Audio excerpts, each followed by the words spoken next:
Debris and bodies after a tragic plane crash in eastern Ukraine.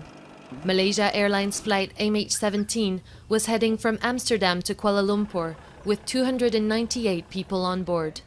There are no survivors. The Ukrainian Aviation Authority received the message at 2:15 p.m. that contact had been lost with the flight MH17.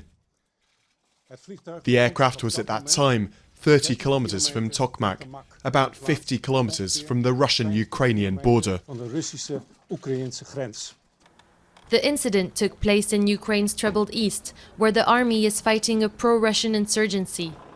US and Ukrainian officials believe the Boeing 777 was shot down by a surface-to-air missile. Both Kiev and the separatists are trading blame.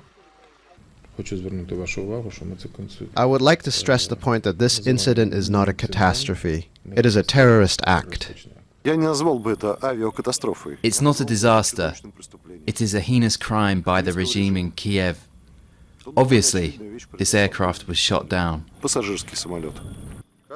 Russia, which backs the rebels, also says Ukraine bears responsibility for the crash. But comments attributed to a rebel chief suggest his men may have downed the flight by mistake, believing it to be a Ukrainian army transport plane. The US is calling for an immediate ceasefire in Ukraine and for an international investigation. On board the plane, about 100 AIDS workers heading to a global conference in Australia. Over half of all the passengers were Dutch, dozens more were Malaysian, including the crew.